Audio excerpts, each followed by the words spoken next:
I want people to understand that building a financial education for your kids doesn't have to be hard.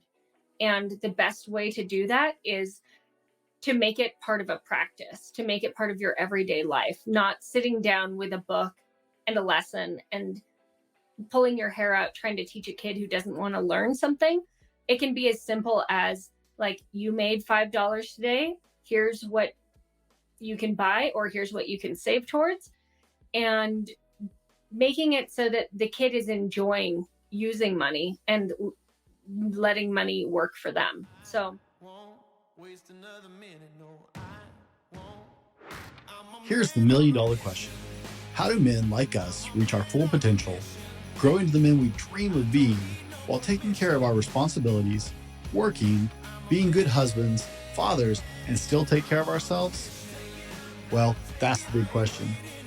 In this podcast, we'll help you answer those questions and more. My name is Brent, and welcome to the Fallible Man Podcast. Welcome to the Fallible Man Podcast, your home for all things man, husband, and father. Big shout out to Fallible Nation. You guys keep us on the air, and a warm welcome to our first-time listeners. Thank you for spending some time with us and giving us a chance.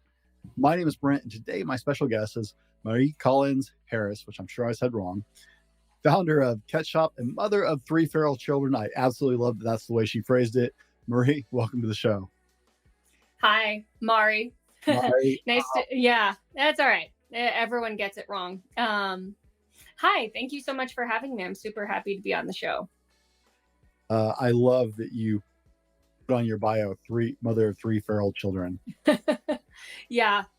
I mean, I think most children are a little bit feral because that's kind of our job as parents, is to teach them how to fit into whatever culture you're raising them in. But I mean, it takes a surprisingly long time.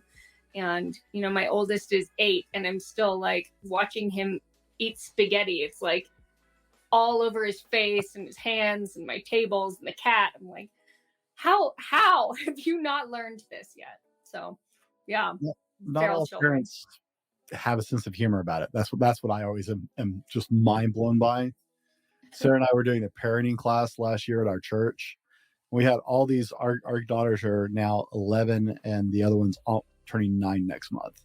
Mm-hmm. And we had all these young parents with like toddlers in the group. And Sarah said, there are days I just do not like my children. I love them, I do not like them. And the look of horror on some of the parents' faces is like, dude, chill. You're going to have those days, right? Oh, I mean, I feel like I had most of those days in the first year. It was like, you can't communicate yet. And I don't know. I didn't have a lot of time spent around kids before I suddenly was in charge of one on my own. And so it was like, how come, like, I'm putting all my effort into making this child healthy and strong and sleeping and clean, and he's not doing the things that I want him to do. Why don't I have control over him? So I think, yeah, I'm sorry that you didn't have a more welcoming space. I feel like as parents, that's the number one thing we can offer to each other is like, yeah, it's hard. And, you know, we all mess up, but for us, it was just learning. Like we've done parenting classes before, and both of us grew up helping with kids. We both grew up working in like the church nurseries and stuff like that. My dad was a minister, Sarah grew up in the church, and so we grew up taking care of little kids as long as we can remember. So when we had kids, it was like, yeah, it was just so funny to see all these younger parents, because I don't feel like my kids are that old, but seeing all these younger parents who have like, you know, toddlers and newborns going like, how could you say that about your child? Dude, there's a sense of humor, because it's going to be a long 18 years otherwise. Yeah, for sure. Having a sense of humor about parenting is the best way to make it enjoyable for everyone. Because if you're too serious about it, it's going to just be a miserable time for you and for the kid. Right. Totally agree. Now, Mari, we start the show pretty simple with just a random trivia question. So are you ready? Oh, good. I'm so good at trivia. Which Hollywood director made his directorial debut with Duel in 1971? Is it A, George Lucas, B, Martin Scorsese, C, Steven Spielberg, or D, Woody Allen? Duel? I've never even heard of that movie, but I'm gonna go with Martin Scorsese because it sounds like a fighting kind of movie. Am I right? We'll find out later. We'll come back to that, guys. You know the Oh, rules. Don't look ahead. Don't look okay. it up. Play the game with us. We'll come back to it. Well, yeah. Now I just want to Google it and see if I was right. I won't. I won't. Okay. It's easy to do when you're doing this on a computer, right? It's like I got to keep myself from doing stuff in the background I can sometimes. see. Yeah. No, I don't do huge introductions. So, in your own words today, who is Mari Collins Harris? I am, as you said, the mother of 3 feral children. I've recently started a company with my husband, Nick, and we are trying to help kids learn financial basics through an online shopping app. So the way it works, well, I'm not going to go into that yet. We'll get there. Yeah, we'll get there because I'm talking about myself. I am a designer. I'm an artist. I'm a dancer. I'm a cook. I'm a gardener. I'm a person who really enjoys like the tactile things in life. I really love being around people. I love conversations, and I like experiencing new things. So and trying new challenges. So that's who I am at this point in my life. Okay. Mari, if you could have, am I saying that right? I'm trying. Mari? No, right. perfect. You could have a conversation with anyone, present or past, who would it be and why? I listened to some of your earlier podcasts, and so I knew this one was coming. And I tried to think of all these people in history that I would like to talk to. And I realized that I don't really care about what people from the way back days felt or did because we can read about them. So I think my answer is going to be someone who's alive today. And the most influential person that I could think of right now is Emily Auster. She wrote a series of data-driven parenting books, and they deeply changed the way I approached my own parenting, all from pregnancy all the way through like scheduling soccer and extracurricular activities. And she's an economist who brings data to the table instead of just relying on the old wives' tales of, don't eat sushi when you're pregnant, don't like let your baby sleep on their side, all these different things you're told as a parent to be afraid of. She dove into those and sussed out like what actually matters and what, doesn't really matter in the long run and is likely to be proven wrong in the future. So yeah, she, like you said, having a sense of humor about things and not sweating it. She helped me not sweat parenthood quite as much. So yeah, she's out there. She's doing great stuff. If you ever talk to her, tell her I want to hang out. Will do. I would absolutely be open to having that conversation. Parenting it's amazing, right? Parenting is one of those things where there are, a million books on parenting, and you can prep, but until you actually get in the saddle and have your own kids, I mean, I had so many foregone conclusions about what I would do with kids because I worked with children for so long. Mm-hmm. And then I had my kids, and it's like, well, maybe not. Yeah. Well, there's a difference between like working with kids for your 8-hour shift and then going and being able to do whatever you want for the rest of your day or life or weekend, and versus like, oh, whatever I do now is going to affect how my child sleeps tonight, which affects how I'm going to sleep tonight. So it's a longer game to be a parent than a babysitter, for sure. There are things you just don't process.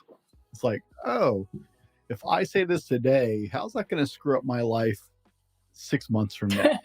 Right? Yeah, for sure. If I set that hard, fast rule now, this is the standard, am I going to have to go back on that in 6 months? And then that's going to undermine the kid. Yeah. There are things you just don't process, no matter how much you think you're ready, until it's your kid. Yeah, I know. In our family, we've been really working on like when we make consequences to make them consequences that we actually stick to, and not say like, well, if you don't do this, it's going to be straight to bed right now, even though it's 5 o'clock. And it's like, we can't do that. We can't enforce that. That's going to just be a bummer of a night for all of us. So like ixnay on the etzthray if you can. So yeah. That's highly important, is making sure that you're using consequences that you're actually going to stick to. If you don't, you lose all credibility anyways in your kids' eyes. They're like, oh, well, they're going to scream. For sure. They don't care. They're not actually going to do anything. Yeah. And then that's a huge fight. Mari, what's your favorite ice cream? Ooh, you know, I was a strawberry lover for a long time. But I've recently switched to like any kind of peanut butter and chocolate combination. Ideally, it's going to be like a peanut butter base with chocolate swirls and maybe chunks of like, you know, peanut butter cups. That's like primo for me. Ooh, that does sound good. I'm gonna have to go. You're making me hungry. I'm gonna have to stop. I'm gonna stop recording and go get ice cream, I think. Yeah. Mari, what is a talent you have that some people might think is silly? A talent that I have that some people think is silly. I'm a very good freeform dancer.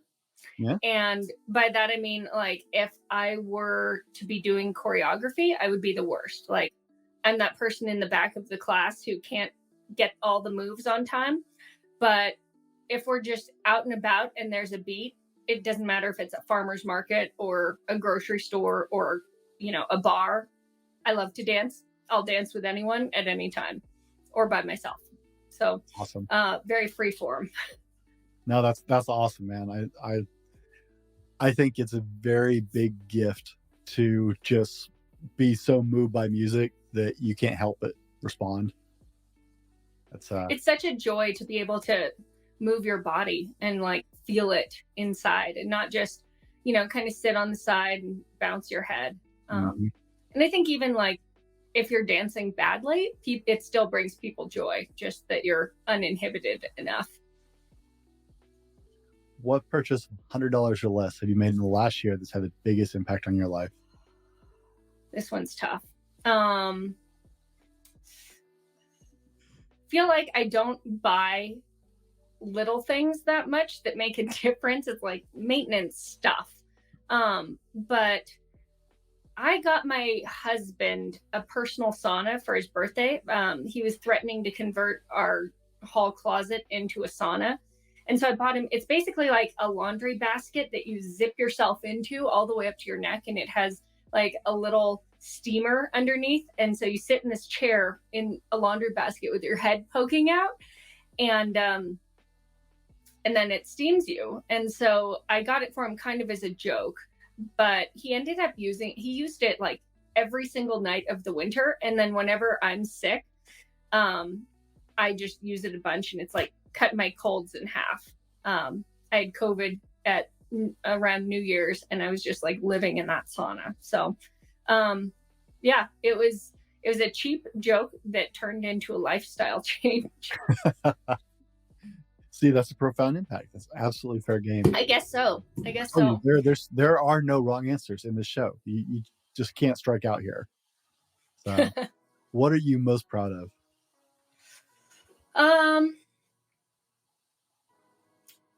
I think I'm most proud of the fact that I'm a pretty reasonable person, and I feel like I'm really good at admitting when I'm wrong and moving forward, and trying to encourage the people in my life to do the same, not shaming them when they make a mistake. I'm working on that with kids because, you know, sometimes it's hard, but, you know, letting them back into the fold after a mistake, and like being able to show love and help them grow as well, which is something I'm trying to do for myself. Not beat myself up over things that I got wrong, or chores I didn't accomplish, or failures of my past. I'm trying to shake everything off and just keep moving forward. And I think that kind of resiliency, if I can pass that along to my kids, then I've done a good job. All right. I like that. Resiliency is incredibly important. underrated for sure. For sure. What is something everyone should know about you before we dig into the subject of today's show? um, I used to be in a startup in San Francisco. And so one of my jobs there was to take incredibly complex concepts like insurance. It was mainly around how insurance works and break that down so that it was manageable little bite-sized pieces of information that a fourth grader could understand. So that's one of my specialties, is being able to like really dig in, find something that seems really intimidating and figure out a way to order it and structure it so that everyone can understand it. Especially like adding visuals and cartoons and illustrations and stuff. So yeah, it's my superpower, I guess. Okay. Now, guys, we've been spending a little time just getting to know who Mari is before we dig into the show. In the next part of the show, we're going to start digging into life skills for our kids, because there are a lot of life skills that aren't being taught in public education, things that we have to deal with as parents and make sure we equip our kids for. We're going to roll into our first sponsor, and we will be right back with more from Mari Collins-Harris. How well do you sleep at night? Do you toss and turn and wake up more tired than when you went to bed? Sleep is commonly one of the critical elements people fall short on in their life. The quality of sleep you get directly affects your ability to control your weight, your ability to add muscle, your stress levels, and your everyday job and life performance. If you're ready to move to the next level, then sleep has to be part of the plan. Check out our friends at ghostbed.com if you're ready to get your best sleep. I love my ghost bed. I've been sleeping on one for a couple years, and it's made a huge difference in how I sleep. Hit ghostbed.com and use the code TheFallibleMan30 to get 30% off your order and start getting better night's sleep tomorrow. Now, let's go on to the show. Welcome back, guys. In the first part of the show, we were spent some time just getting to know who Mari is. In this part of the show, we're going to start talking about some life skills for our kids. As parents, it's up to us to instill intelligence and education into our children and help them learn the things they need to. And not all the time is that going to come from the education system. Whatever your format of education system is, there are pieces that are missing from that as parents we need to make sure our kids have. Now, where I want to start is with prioritization. One of the things that you guys talk about with your program, with your app, is prioritization and learning to decide what's important, having to choose. For sure. I don't think that's something that's taught very often. It's not something I was taught. No, and I think in the world our kids are living in now, it's harder than ever because everything is instant gratification all the time. You open up a phone and it's like, I can look at beautiful people, I can look at beautiful places, I can buy whatever I want and expect it later. Like everything is just boom, boom, boom, boom, boom, gimme, gimme, gimme. So we're primed to expect that kind of like, I want it, I have it. But you have limited resources, right? Like you don't have, well, I don't know about you. I have limited resources. So I'm not going to be able to have every single thing I want. And my kids have even more limited resources and they get a lot of what they want, but it's up to them to choose what's important. And so I think teaching your child to be able to think into the future and say like, yeah, you want a candy bar right now because there's a candy bar right here, but you've been saving up for a bike. And if you had a bike, you could ride to your friend Max's house whenever you want to, instead of asking for a ride. Like, what's more important to you, having a candy bar right now or having freedom and a bike? And so having those discussions is super important to helping children like think about it. And they're not always going to make the right choice. You know, like half the time, they're more than half the time, usually they'll choose the candy bar because it is that instant gratification. But being able to see the results of their choices is equally important because, you know, then you can say, hey, you know, you're this close to having that bike. If you hadn't eaten that candy bar, you'd be there. We'd have a bike. But now we have to wait a little bit longer. And that's okay. You know, childhood is the time to learn those skills of like delaying gratification and prioritizing what's important to you, making a plan and getting there. I actually run into this. So we do host a men's conference every year called the Phoenix Conference. And I also work in a youth conference still with the church that I've been part of for like 16 years now. And pre-registration, like the night for the youth conference, we'll have 30 kids pre-register. When we're prepping, we buy food for 150 people, regardless of what pre-registration looks like. Because are they just really hungry kids or what? No, because we'll have 30 people pre-register, chaperones and kids. We'll have 100 plus people walk through the door in time for registration that night. I mean, people travel last minute. Yeah, people travel from like Oregon, and I live in Central Washington. People travel from Oregon and Montana, Idaho, Canada for this event. It's been around for 46 years now, and we're just the latest group of directors running it. But yeah, we'll have 100 plus people show up at the door every year, like clockwork. As long as I've been doing this, we have 30 people, right? We have this massive facility rented, thousands of dollars into that. We have bought a food for over 100 people, 100, 150, and we end up having to go buy more food almost every year. Because you'd think if people were traveling, they'd want to make sure they'd reserved a spot, and be able to get in, not like fly all the way to Washington, show up on the day of and be like, oops. These are all driving in from like church youth groups in the region, right? But I mean, some of them drive 7-8 hours to get here. Wow. But I used to be a youth minister in another part of the state years ago, and seems like a lifetime ago. And I had the same problem because I grew up, my parents were like, if you don't pre-register, you're not going, period. And so when I was a youth minister at this other church, the first youth event we had, I didn't have any kids pre-register. And so 2 days before, the parents were like, okay, so, what do the kids need to bring on this trip? I was like, what are you talking about? Well, what do they need to bring? No one registered. We're not going as a group. My kid wants to go. They should have pre-registered. Oh, well, wow. No, you can take them. As a church group, we're not going. Yeah. Really, I mean, that's a lot to coordinate last minute. Yeah. Bringing a bunch of kids with no preparation, like, it's all about that foresight and being able to see the future, so to speak. And I had the same thing with my men's conference. I had, I think, 12 people pre-register. We had 80 people there. Well, better than the other way around, right? Oh yeah. But it's like, I have this conversation with adults all the time. It's like, prioritization, man. Life is full of choices. Pick something and commit to it.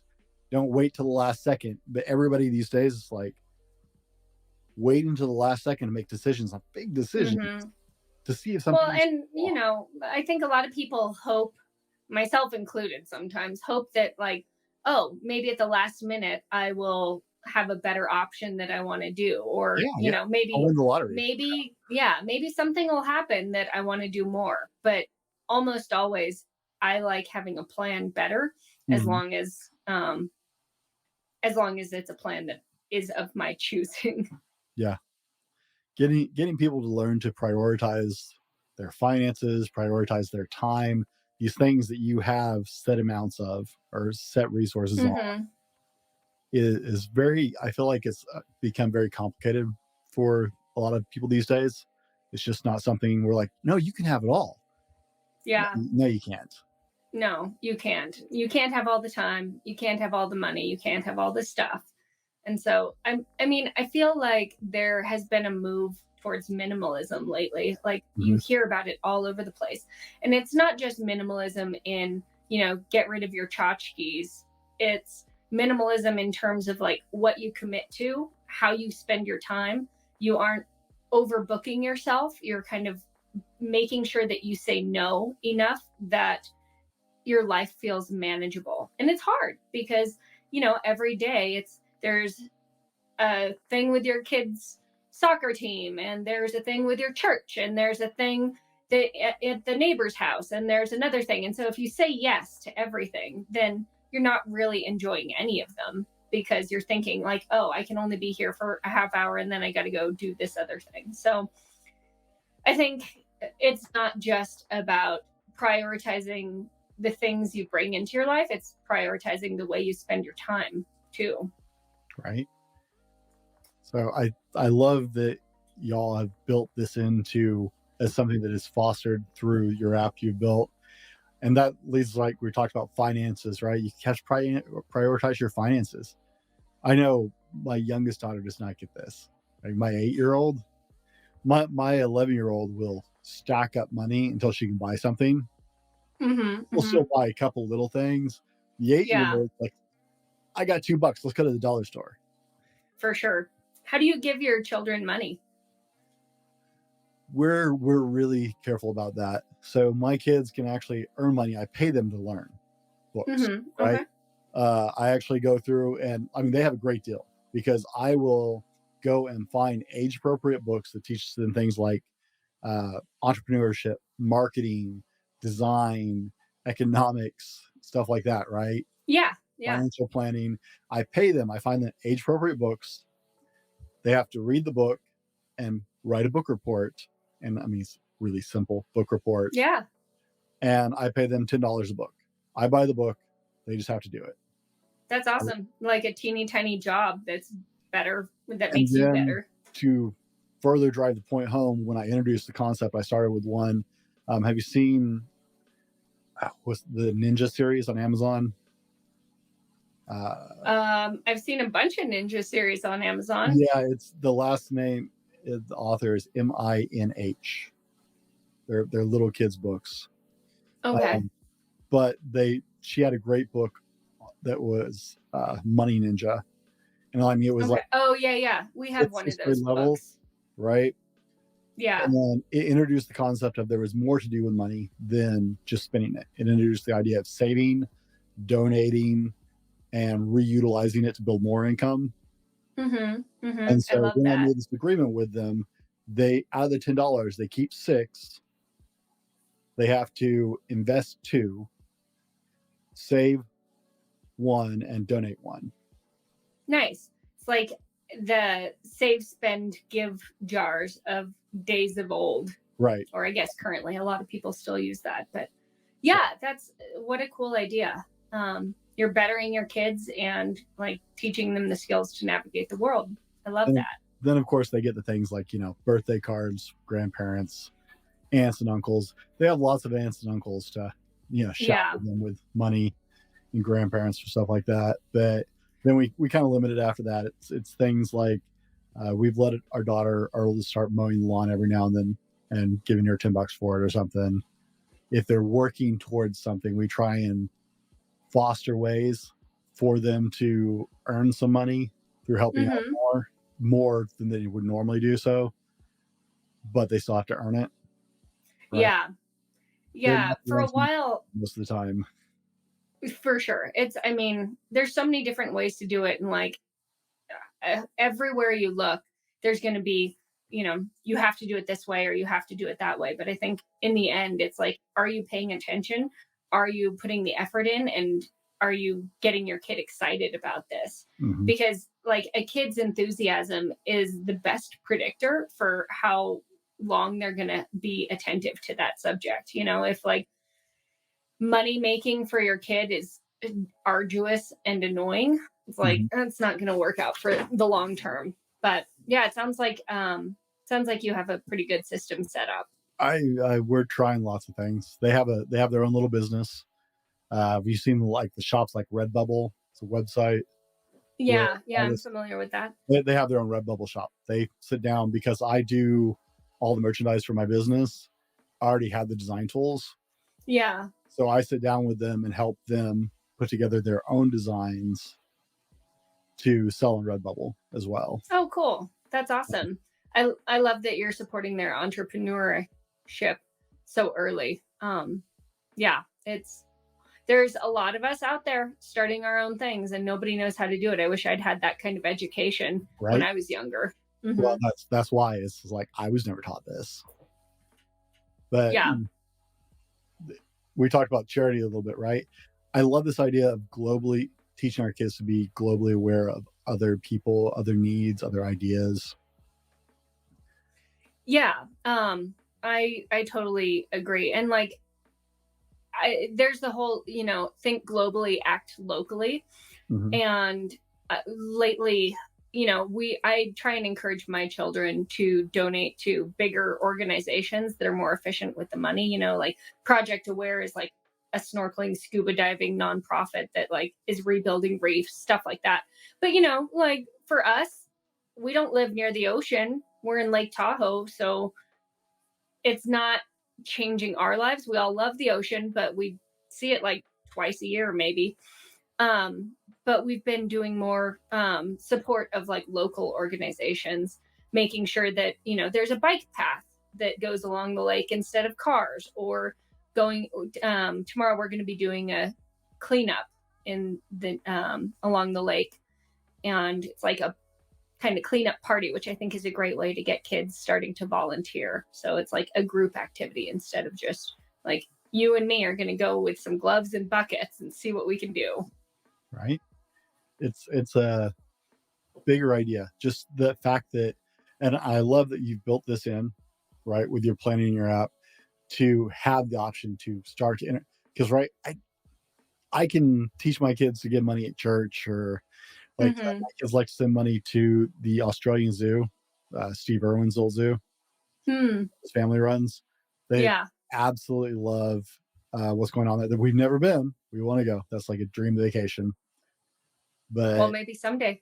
right, yeah, we're gonna get there. But they love, they like to watch the Irwin show or whatever that Yeah. somebody has and stuff like that. So like, I'll put some money there. We can send money to them. Okay. But it's like, as a parent, how do you foster that? How do you teach them? It's like, hey, you know what? Taking what's yours and helping other people, that's an incredible thing. It's powerful. Yeah. And giving them the ability to feel good about it afterwards. Like, so my kids, through Ketshopapp, they'll do donations to different organizations that they're passionate about. And every time I'm like singing it from the rooftops, it's like $2 or $3 at a time. It's not like big donations, but it's more the act of being charitable that I'm trying to encourage. So I'll like post on social media and tell grandma and grandpa and make sure that my kids are always there when I'm doing it, so that they can hear that I'm proud of them and that they should be proud of themselves. Because, I mean, we all want a better world, but we also all want to feel like we're appreciated for the efforts we put in. And I think it's so important that kids get celebrated for when they do things well. And guys, I mean, this is one of those things, right? As parents, we struggle with these things. How do we confer these values to our children? How do we reinforce them and encourage them? How do we even breach some of these things? Because this is something that's going to fall on your head. Mom, dad, both, doesn't matter who's listening to the show. This is something that falls on our head as parents. And it's complicated to breach. Not every kid is going to be like, yay, let's talk about money. Other Mm-hmm. than let's spend, Mm-hmm. right? Introducing these are bigger concepts even for some adults. And so having ways to breach these topics and deal with them is really, really important as you invest in your kids. Now, I wanted to talk about these things because these are things that all of us as parents have a responsibility to bring to our kids. And in the next segment of the show, we're going to talk to Mari about her app, the Ketshopapp app, and how this can actually help this. I'm really excited about this, Mari, because I think you have put together something spectacular that's going to help parents actually breach these subjects. It's way easier. I spent a lot of time with some of these ideas I have with my kids. I spent a lot of time trying to figure out, I was like, how do I actually talk about this with an 8-year-old? Right. I mean, Yeah. I knew I I wanted mean, to, but how do you do it? having a structure there so that it's not just like figuring it out on your own and throwing ideas in front of your kid. It's going to be a lot easier if there's a system in place. And I'm so excited to get into that. So, guys, we're going to roll to our next sponsor, but please, I don't promote things I don't believe in, guys. I have never in the history of the show ever talked about an app or a specific piece of technology and said, you need to do this. this is how much I think this is important, guys. I think this is an incredible opportunity because I've seen the importance of my kids' life as I've been trying to teach them these things without having set tools. This is such an incredible opportunity for you to introduce some of these bigger ideas to your kids in a safe and secure way and make these conversations happen. So we're going to roll our sponsor and we will be right back with more with Mari. Now, before we go any further, I wanted to share with you guys, I don't always tell you how much I love doing my podcast. Like, I passionately love what I'm doing. And one of the things that makes my life better as a podcaster is to work with a company like Grow Your Show. Grow Your Show is a one-stop podcast do-it-all. Now, I use Grow Your Show for my marketing, but Grow Your Show is literally a one-stop shop. You can record your episode and just drop it off with them, and they take it from there. It's amazing. If you are interested in picking up podcasting as a hobby, or maybe you're looking to expand your business and use podcasting in that aspect, talk to my friends over at Grow Your Show. Adam will take care of you. I guarantee it. I trust him. He's my friend. He's my business colleague, and I wouldn't trust anybody else with my show. Welcome back, guys. In the last part of the show, we were discussing some life skills that are really important for our kids. It's kind of on our head. The education system isn't teaching your kids this. You as parents have to instill some of these values and some of this knowledge into your children. In this part of the show, we're going to talk about Mari's app, the Ketshopapp app, because she is bridging that gap. She is giving parents a way to introduce these bigger concepts and help your children raise more intelligent awareness about finances and priorities and everything else that we've been talking about so far. So, Mari, I would love for you to share the story of where Ketshopapp started, and then we'll go into it from there. Yeah. So it was the summer of 2020, and my then 5-year-old really wanted an RC car. And I am a little tight when it comes to the type of things I like to let into my house. We had a new baby at the time, and the idea of like an RC car just ripping through the yard, running over babies, tearing up plants, I was just like, I don't want it. I don't want that in my home. But he was willing to work for it, and he wanted to raise enough money to buy it himself. And how can you say no to that, right? So I gave him a bunch of chores he could do. It was like raking pine needles, putting pine cones into bags, vacuuming. You know, he worked for a while, like several weeks, and finally he had enough money to afford the RC car. So then he's like, all right, I got it. Let's go to the toy store. But it's the height of COVID. So we're like, not going to go to the toy store for, I don't know, 6 months, a year. Nobody knows. So we looked on Amazon and we started scrolling. I typed in like remote controlled car, and it came back with literally 100,000 options.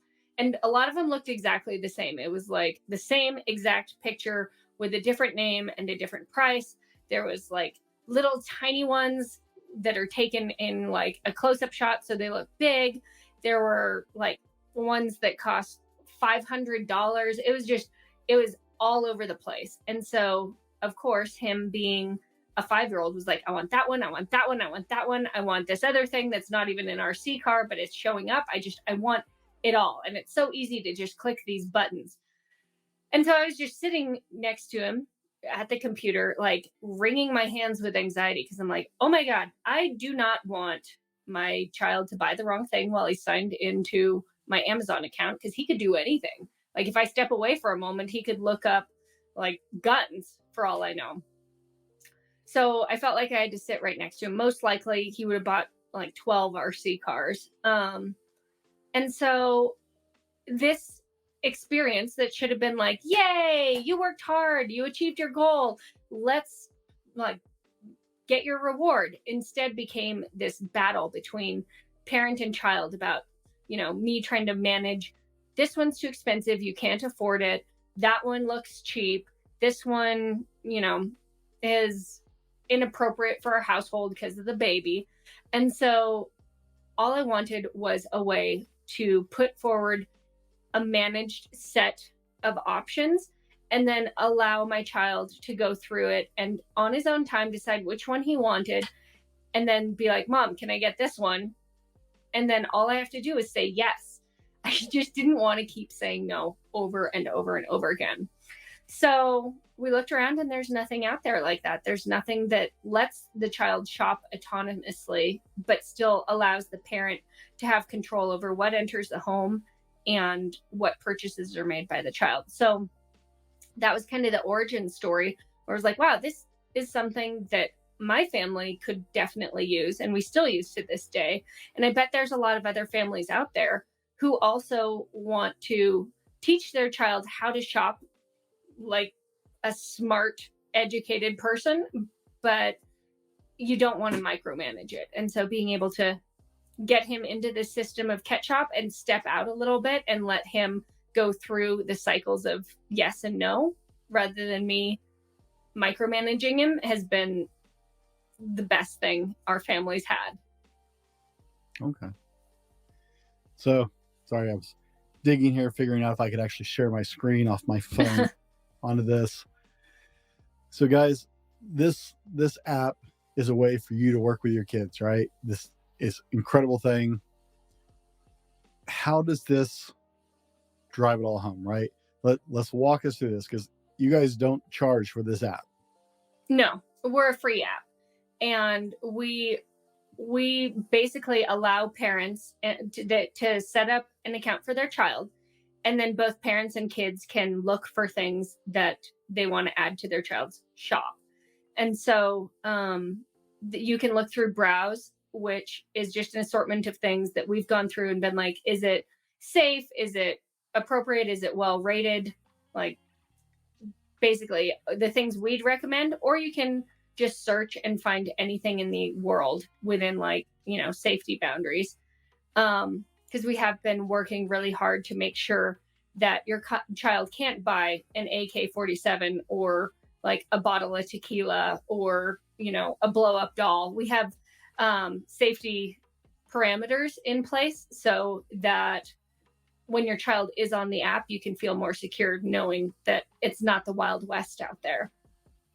So anyway, you and your kid add things to the shop, then you can send your kid money for allowance, for reading, for chores, whatever.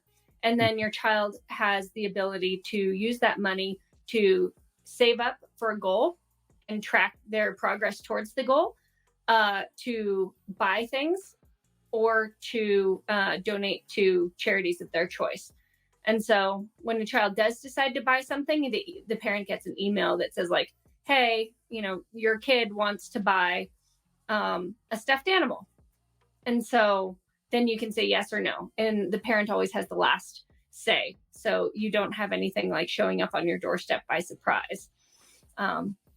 It is a way for parents to give their child autonomy and to learn through practice rather than preach.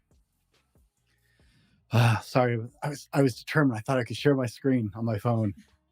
We do have a web app too. I wanted to pull up the thing so y'all can see it all. If you're watching the YouTube, we're trying here. We're trying. You have a web app as well? So, yeah, if you go to app.ketshopapp.com, that's the web app, and then you can sign in and see your account. So you can use the app either from your mobile device or your web browser. Ooh, that's good. I like the web browser option. I'm much more likely to sit down with my kids on a web browser than I am on my phone. Yeah, bigger screen and insane. Yeah, it drives me insane. Less grabby. Mm-hmm. Doing it with my kids on the phone, it's like the phone's only so big, man. Okay, so here I'm gonna share this out. We'll go with this. I can do this, guys. If you are watching this, are you listening to this? Okay, we're gonna share it out on the screen, so you might check out the YouTube version of this, and we're gonna add this in so y'all can see, because I just set up my account. I want you guys to be able to see this from the parent side. So if you're on the YouTube version with us, I apologize. I know this is a podcast, guys. This one's visual. Worth it, okay? Just download, same time, just download the app and do it yourself. Yeah, download the app. But, okay, this is the parents' view of it on the web app. Okay. And you've got browsing. Like, this is super user friendly. Honestly, I set this up in like 5 minutes today, just getting my kids settled in, putting some stuff in their carts. Right. I can go in and look at their cart, go, what does Abby have? Oh, that's Abby's account. Never mind. Can't look at that. One of the cool things that we added is the ability for you to add a custom item. So let's say you're shopping for something very specific. Like we had a kid who was really into horseback riding. And so she wanted a very specific saddle. And it wasn't something that you just find browsing the internet. Mhm. You can make your own custom product and add a price and a link and all that kind of stuff. But since we added that ability, it's been really interesting because people use it not just for buying the saddles, but also like, oh, I'll take you and your friends to pizza on Friday. That'll cost like $30. And so the kid is able to like have experiences, or, you know, we're going to go to Disneyland. That'll be $1,000. And so the parent and child can work together to price out experiences as well as products, which has been really cool in our family too. That's very, very cool. I did not know that about that. I'm liking your app more and more as we go, Mari. Seriously. Thanks. Yeah, we use a So lot of excited about this. experiences.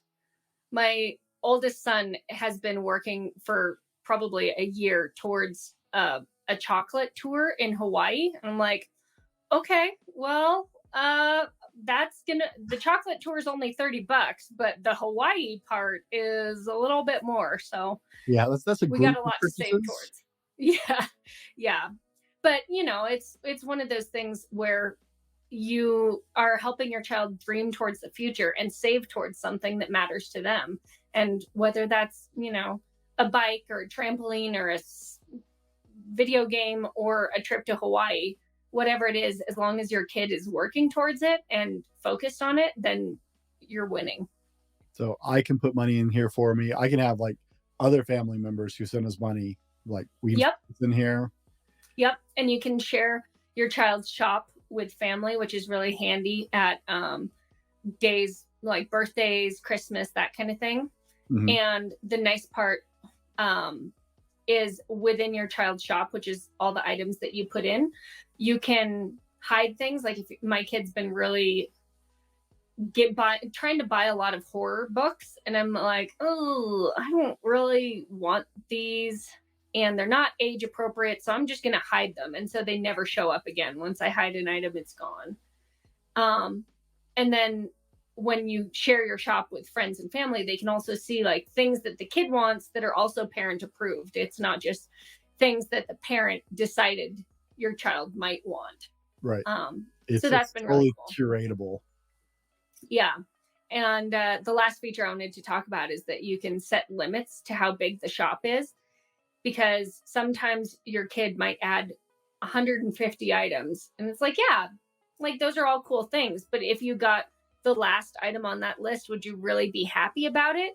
So there's the ability to filter it down to only 25, and you can turn it on or off. But if you have 25 items as a cap, it makes your child have to prioritize what goes in there. It can't be like 25 of the exact same thing.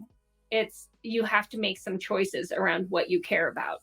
So I've instituted that on all of my kids' accounts. So they always are like pushing something out to put something new in. Okay. I love that feature. And they can donate this. Yeah. Yeah. You can donate to a wide range of established nonprofits, or, you know, you can even create, similar to the product, you can create your own charitable cause. So if you can't find your church, you could add your church, or it could be like, oh, our neighbor Mary down the street broke her leg. Let's save up to buy her a ramp, or let's earn some money so that we can help our friend who, you know, got a cancer diagnosis. And so it doesn't have to be a charity. It can be whatever cause is important to you and your family. Okay. Now, I feel an important part to clarify here is there's not money in the app, guys. Okay? Correct. Yeah. You're not putting, so you do have to reconcile this with your bank account. Your child is putting money in your accounts or their accounts, depending on if you have a checking account for your child. But this sends a bill, right? And I have to. Yeah. So the way it works is all the money is virtual. That way, if you forget about it or your child forgets about it, or, you know, a donation or purchase is made, it's not like the money is gone. It's virtual money that only exists within the app. And then when your child checks out on something, it'll send you an invoice and says, like, hey, your kid wants to buy these coloring books, and sends you to a link where you can go buy the coloring books. So, you know, it's more of like a way to manage how much money your kid has. So, for example, we have a neighbor up the street who's a baker, and we go visit every Thursday when she has her pop-up sale. And my kid always wants to get like a cookie or something. So it's like $2. He's like, oh, I want $2. Now, normally I would have to carry $2 in my pocket to give to him, to give to her, or he would have to take care of it and pay in like dimes and quarters.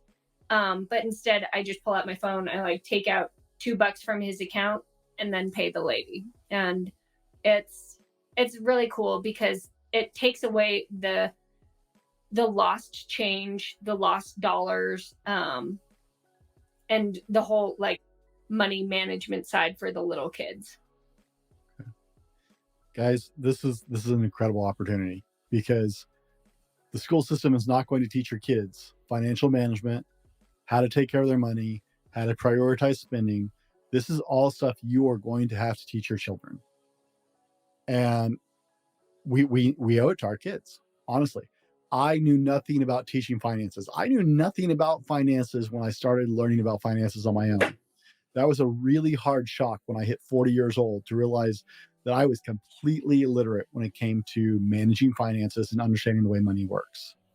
I spent a lot of my time digging and learning to teach myself. And then I thought, oh, wow, if I don't know at 40, it's because my parents didn't teach me because they didn't know. Well, my kids aren't going to know. They're not going to learn in school because I didn't learn in school. So I'm going to have to teach them this. Your app didn't exist when I started this journey for me. This would have made it so much easier for me to start having these conversations with my kids. And guys, honestly, I just showed you on the screen if you're watching on YouTube. I set up an account today. I fully intend on using this product with my children, because this will make this conversation so much easier with my kids. You have to do things.